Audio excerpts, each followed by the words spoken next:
Hello दोस्तों, welcome to my channel. मैं शत्रुघ्न शर्मा आज एक नए सेशन को लेकर आया हूं जो एग्ज़ाम से रिलेटेड प्रश्न को उठाया गया है। चलिए हम लोग आते हैं सीधे बोर्ड पर। ये क्वेश्चन क्या है, चलिए पढ़ते हैं। क्वेश्चन को क्या है कि 6 संख्या का औसत 30 है यदि पहली 4 संख्या का औसत 25 तथा अंतिम 3 का 35 है तो चौथी संख्या ज्ञात करो। ये एवरेज का क्वेश्चन है। एवरेज के क्वेश्चन में इस तरह के प्रश्नों को हम लोग कैसे बनाते हैं, चलिए देखते हैं। यहाँ पर क्वेश्चन दिया कि 6 संख्या का औसत कितना है, 30 है। तो आप लिए 6 संख्या का एवरेज दिया है आपको कितना, 6 संख्या का एवरेज आपको दिया है 30। तो इस टाइप का प्रश्न में हमेशा कुल को याद कीजिए, मैंने टोटल निकालेगा तो कुल योग कितना हो गया, कुल योग आपका हो गया 6 इंटू 30 यानी कि 180। अब आपसे क्या बोल रहा है कि 4 संख्या का औसत 25 है, 4 संख्या का औसत कितना है, 4 संख्या का एवरेज आपको दिया है 25। तो टोटल निकाल लीजिएगा, कुल योग कितना हो गया, कुल योग आपका हो गया 25 इंटू 4 यानी कि आपकी हो गई 100। फिर आपको बोला कि अंतिम 3 संख्या का औसत 35 है। तो 3 संख्या का औसत कितना हो गया, 3 संख्या का एवरेज हो गया आपका 35। तो टोटल हो गया आपका कितना, तो टोटल हो गया, कुल हो गया यानी कि टोटल हो गया आपका 35 गुना 3 यानी कि 105। इस तरह का प्रश्न में हमेशा याद रखिएगा क्या करना पड़ता है। देखिए आपको प्रश्न में दिया है 6 संख्या, यहाँ 6 संख्या का टोटल है, लेकिन आपको यहाँ पर कितने संख्या हो जाएगी, 4 और 3 7। तो ये 4 और 3 7 में टोटल संख्या हो गई 7। अब देखिए 7 संख्या का कुल योग कितना हुआ आप निकाल लीजिए। यहाँ क्या हुआ, 100 प्लस 105, 100 प्लस 105 आप इसे जोड़िए कितना हुआ, ये हो गया 205। जब भी आपसे कोई संख्या निकालने को कहा जाए तो हमेशा याद रखिए जो टोटल संख्या 7 संख्या से और जो संख्या दिया हुआ उसे घटा दीजिएगा, तो जो क्वेश्चन में आपसे पूछा जाएगा उसका आंसर आपको मिल जाएगा। चलिए देखिए, तो 205 में आप किसे घटाइएगा, आप 180 को घटाइएगा।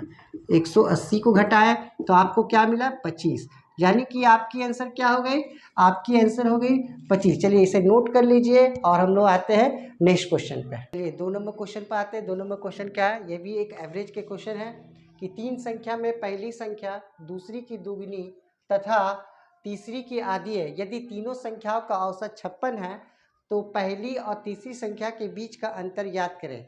ये भी एक प्रश्न जो है एवरेज से उठाया गया है। चलिए हम लोग इसको, इस प्रश्न को कैसे करेंगे, जब भी इस तरह का प्रश्न दिया है 3 संख्या बोल रहा है पहली दूसरी या तीसरी, तो पहली एफ, दूसरी सेकेंड और तीसरी टी थर्ड, इसको रेशियो में हमेशा बनाइएगा। तो पहली संख्या दूसरी से दुगनी है, तो मान लीजिए कि दूसरी संख्या अगर 1 है तो ये कितना हो गया 2, दुगनी, तथा तीसरी की आधी यानी कि ये जो पहली संख्या है तीसरा से आधा होना चाहिए, यानी कि तीसरा कितना हो गया 4। क्लियर है। चलिए अब देखते हैं कि क्या बोला है कि यदि तीनों संख्या का औसत कितना है 56। जब भी आपको औसत दिया रहा है तो कुल निकाल लीजिएगा। यहाँ पर बोल रहा है कि आपको तीनों संख्या का औसत दिया हुआ है कितना, आपको दिया हुआ 56। तो इस तरह का प्रश्न में ऐसा कुल निकाले तो कुल योग कितना हो गया, कुल योग निकालिए। कुल योग हो गया आपका 56 गुना 3, 3 छक 18, 3 पच 15 और 1 16, यानी कि ये टोटल तीनों संख्या का योग है। तो तीनों संख्या का रेशियो कितना है 4 1 2, यानी कि 2 1 3, 3 और 1 4 7, यानी कि हम बोल सकते हैं कि 7 यूनिट बराबर आपका कितना हो गया 168। तो 1 यूनिट बराबर आपका क्या होगा, 1 यूनिट बराबर 168/7। अब देखिए पहली और तीसरी के बीच का अंतर, पहली और तीसरी के बीच का अंतर, तो पहली आपका है 2 और तीसरी है आपका 4, तो इसका अंतर कितना का हो गया 2 यूनिट का। तो यानी कि आपसे 2 यूनिट का अंतर डिफरेंस कितना हो गया, 7 दूनी 14, 7 चौके 28, यानी कि आपकी हो गई 48। 48 आंसर हो गई। 48 आंसर मतलब ए नंबर ऑप्शन, इसे नोट कर लीजिए। चलिए हम लोग आते हैं नेक्स्ट क्वेश्चन में। चलिए देखिए क्वेश्चन नंबर क्या है, 3 नंबर। 4 साल के बाद एक राशि पर साधारण ब्याज राशि का 2/5 ब्याज की दर प्रतिशत ज्ञात करें। इस तरह का प्रश्न को हम लोग किस टाइप से बनाते हैं, तो देखिए आपको क्या दिया है, राशि का 2/5 ब्याज है, यानी कि 2/5 ये आपका अगर प्रिंसिपल है तो ये आपका क्या हो गया, इंटरेस्ट, यानी ये ब्याज। अगर मूलधन 5 है तो ब्याज कितना हो गया, 2। तो 4 साल के बाद एक राशि का साधारण ब्याज 2/5 है। मतलब आपको बता रहा है कि 4 साल का इंटरेस्ट है, मान लिए 2 रुपया, 2 यूनिट, तो 1 साल का कितना हो जाएगा इंटरेस्ट, 2/4, यानी कि 1/2। अब चलते हैं कि क्या पूछ रहा है कि आपको बोल रहा है दर प्रतिशत, ब्याज की दर प्रतिशत है, दर परसेंट बराबर, तो देखिए आपको ब्याज कितना दिया हुआ है, 1/2, ब्याज गुना 100 बटा मूलधन गुना समय, तो हमेशा हमेशा वार्षिक निकालते हैं। तो चलिए आप हमेशा क्या कीजिए, इसे 1/2 इंटू 100 कर दिए। अब आपका प्रिंसिपल कितना दिया हुआ, 5 कर दिए इंटू 1। अब देखिए ये 2 से 50 बार में, अब 5 से 10 बार में, तो यानी कि आपकी कितनी हो गई, 10%। 10% मतलब ए नंबर आंसर। चलिए इसे नोट कर लीजिए, हम लोग आते हैं नेक्स्ट क्वेश्चन में। चलिए 4 नंबर क्वेश्चन क्या है कि साधारण ब्याज पर 12.5% पर 3 साल में 5500 रुपये की राशि क्या होगी। मतलब आपको क्या निकालने बोल रहा है कि प्रिंसिपल क्या होगी, प्रिंसिपल आपको फाइंड करना है। अब जबकि बोल रहा है कि साधारण ब्याज पर 12.5% पर 3 साल में 5500 रुपये की राशि, तो ये 5500 रुपये क्या है, ये 5500 रुपया आपका अमाउंट है। तो अमाउंट मतलब मिश्र धन, मिश्र धन आपको दिया हुआ है, मिश्र धन अमाउंट। तो अमाउंट इक्वल्स टू क्या होता है, अमाउंट इक्वल्स टू होता है principal plus SI, principal plus SI, मूलधन प्लस एसआई को जोड़िएगा तो अमाउंट मिलेगा।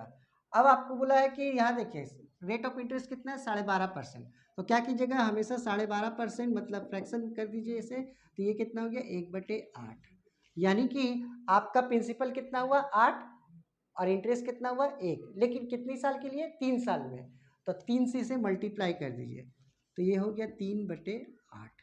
तो देखिए ये प्रिंसिपल और ये आपको मिल गया एसआई, प्रिंसिपल प्लस एसआई को अगर जोड़िएगा तो आपको मिश्रधन मिलेगा अमाउंट, या प्रिंसिपल में इंटरेस्ट को जोड़ देंगे तो हम लोग को एसआई मिल जाएगा, ये मिश्रधन मिलेगा सॉरी।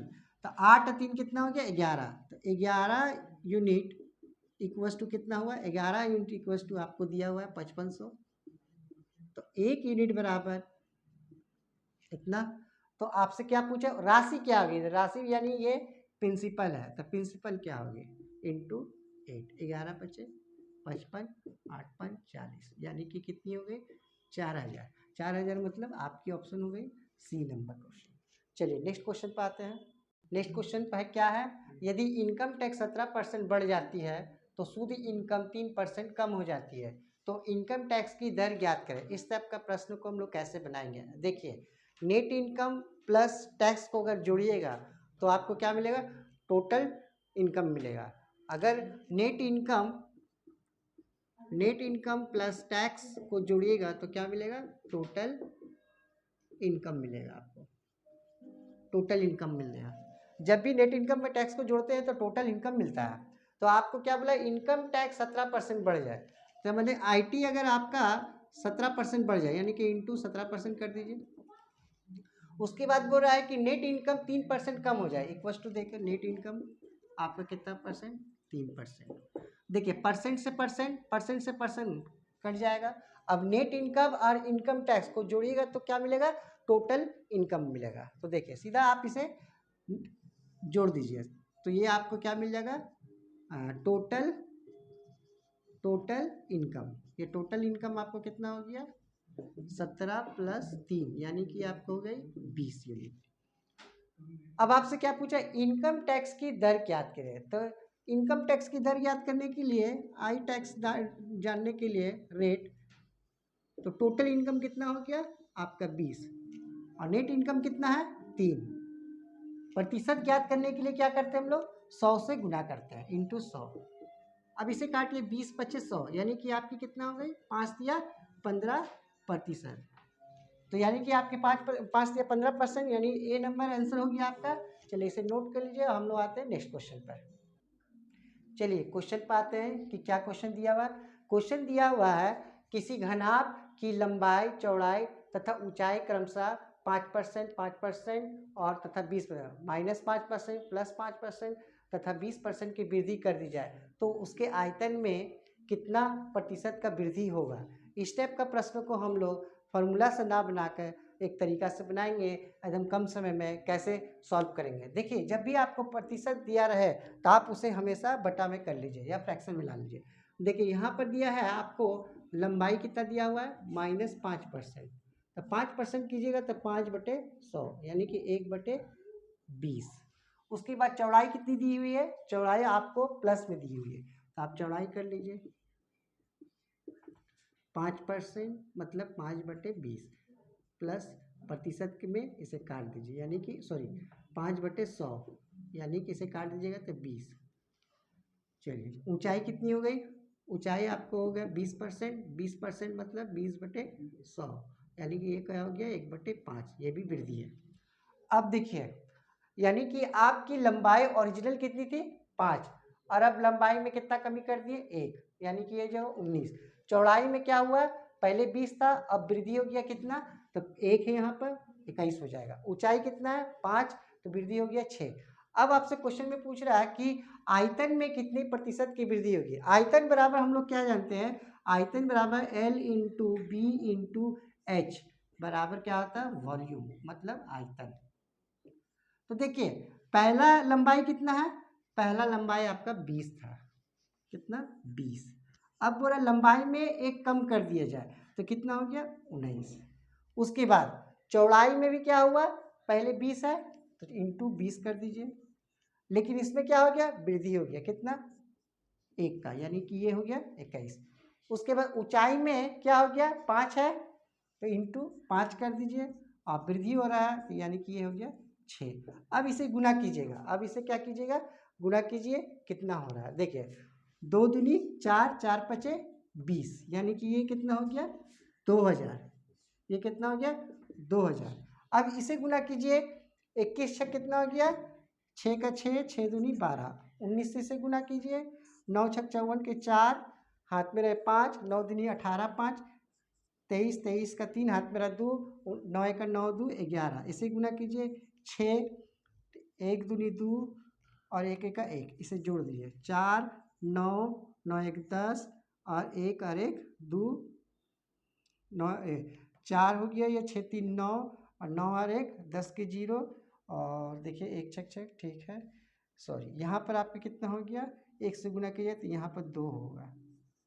4 6 3 9 9 और 2 और 1 3, यहाँ 1 और 1 2 सॉरी, तो ये कितना हो गया 2394। अब देखिए आपके आयतन में कितनी प्रतिशत की वृद्धि होगी, तो देखिए पहले कितना था 2000, अब कितना हो गया इतना यूनिट, तो आप इससे इसको माइनस कीजिएगा तो कितना हो गया आपका, देखिए घटा दीजिए 4 9 3 यानी कि आपकी कितनी की वृद्धि हुई 394। आयतन कितनी थी पहले, आयतन आपकी थी 2000। अब प्रतिशत निकालने के लिए 100 से गुना कर दीजिए, प्रतिशत निकालने के लिए 100 से गुना कर दीजिए। अब यहाँ पर 0 0 काटिए, 2 1 2, 2 1 2, 2 1 2, यहाँ गया 2 9 18, 2 7 14, यहाँ पर 10 दिया यानी कि पॉइंट यहाँ लग गया, यानी कि आपकी आयतन में कितने प्रतिशत की वृद्धि हुई है, आपके आयतन में 19.7% की वृद्धि हुई है, 19.7% की वृद्धि हुई है। चलिए हम लोग आते हैं नेक्स्ट क्वेश्चन में।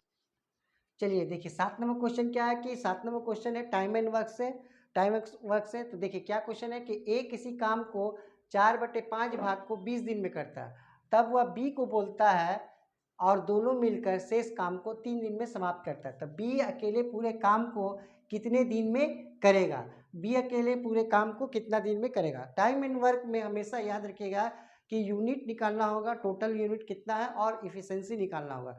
चलिए हम लोग इसको किस टाइप से बनाएंगे, ए किसी काम का 4/5 भाग यानी कि ए किसी काम का 4/5 भाग करता है कितना दिन में 20 दिन में, ए किसी काम का 4/5 भाग 20 दिन में करता है, यानी कि आप इसे 4 से काट सकते हैं, 4 5 20 यानी कि आपकी क्या हो गई, आपके हो गए 5 5 25, ए का आपका हो गया 25। अब हम बोल रहा है कि वह बी को बोलता है और दोनों मिलकर शेष काम को 3 दिन में करता है, तो अब कौन आ गया, अब ए के साथ कौन आ गया बी आ गया, ए के साथ बी आ गया, लेकिन बोल रहा है कि शेष काम को, टोटल काम मेरा 5 था जिसमें से 4 काम हो गया, तो बचा कितना काम, 1/5 काम, यानी कि 1/5 काम को वो कितना दिन में करता है, 3 दिन में। कौन, A + B, तो टोटल हो गया 5 दिया 15, ये मान लिए 25 दिन और ये हो गया 15 दिन। अब हम लोग टोटल यूनिट निकालेंगे कि कितना काम है। तो जब भी इस टाइप का प्रश्न रहेगा तो ये दोनों का आप हमेशा एलसीएम निकाल लीजिएगा।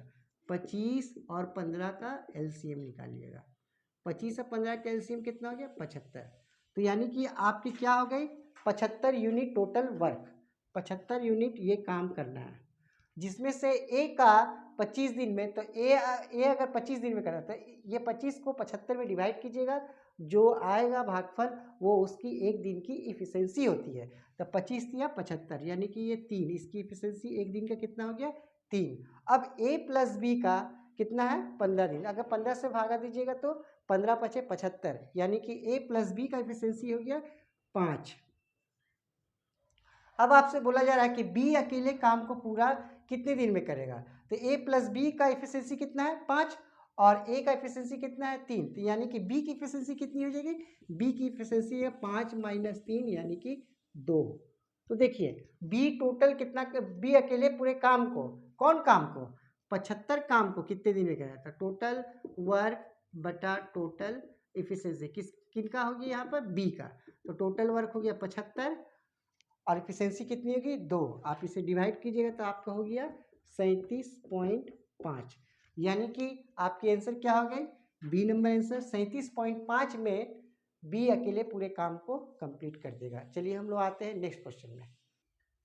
चलिए देखिए, ये अलजेब्रा का क्वेश्चन है। इस अलजेब्रा क्वेश्चन को हम लोग किस टाइप से करते हैं, जब भी अलजेब्रा क्वेश्चन इस टाइप का अगर आए तो आपको क्या करना है, वैल्यू पुट करना है। कि अब मान लीजिए आप a बराबर क्या रखिएगा कि ये बराबर ये जी, यानी कि ये 0 है तो इसे आपको पूरा 0 कर देना। तो a बराबर मान लीजिए -1 लिए, तो अगर a बराबर -1 लिए तो -1 या माइनस प्लस माइनस, यानी कि -2 + 2 = क्या हो गया, 0। अब देखिए फाइंड a का पावर 37 माइनस 1/a का पावर 100, इसे कैसे निकालेंगे। जब भी अगर कोई भी संख्या का ऊपर ऑड रहे तो वो आपका वैल्यू पुट करना है। देखिए a का पावर कितना है, 37, देखिए अगर ये ऑड है तो क्या हो जाएगा, ये माइनस ही रहेगा। अब देखिए यहाँ पर a का पावर क्या है, इवन है, -1 का पावर इवन कर दिए, तो देखिए माइनस है, 37 ऑड है, तो यानी कि ये हो गया माइनस।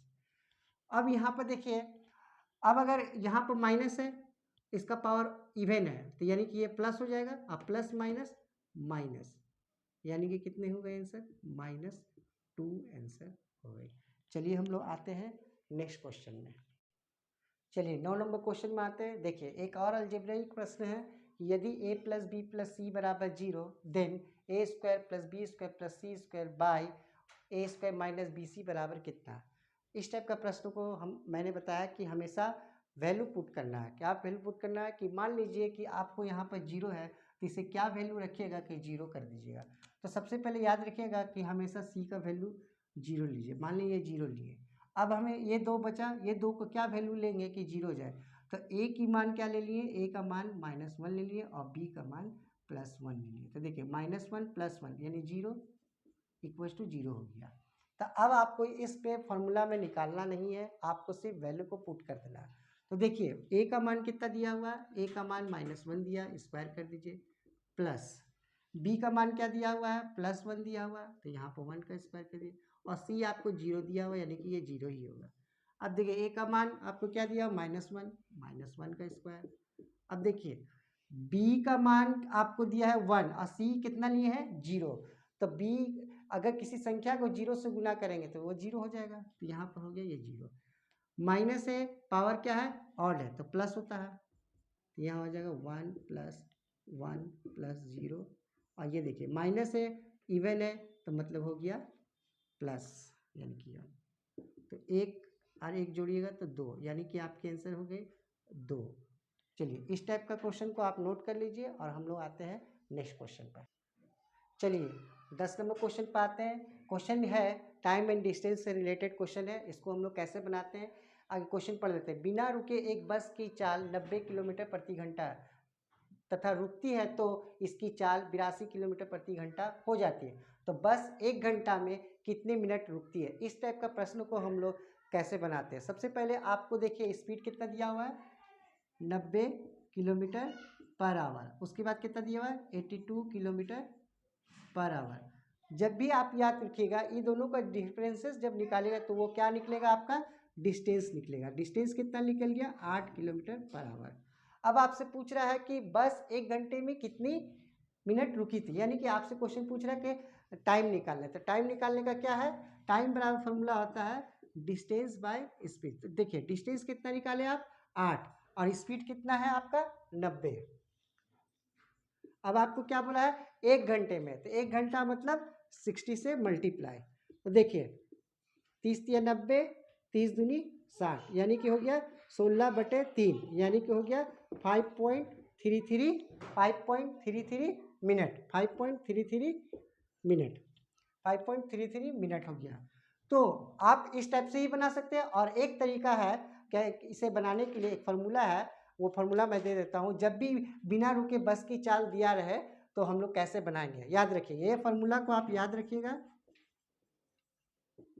हायर माइनस लोअर बटा हायर इंटू 60 मतलब मिनट। हमेशा भी जब भी आपको बस के 1 घंटे में कितने मिनट रुकेगी, तो आप हमेशा इस टाइप का प्रश्न में आप इसको इस्तेमाल कीजिए, तुरंत बन जाएगा। देखिए higher speed minus lower speed बटा हायर स्पीड इंटू 60 कीजिएगा तो आपका आंसर तुरंत आ जाएगा। चलिए आशा करते हैं कि इस सेशन में सभी क्वेश्चन को लिया गया है, और सभी क्वेश्चन अगर एग्जाम में आए तो आप लोगों के लिए अच्छा होगा। और इस तरह के क्वेश्चन को मैं और लेकर आऊँगा। तब तक के लिए मेरे चैनल को सब्सक्राइब कीजिए, लाइक कीजिए और शेयर किए ज़्यादा से ज़्यादा।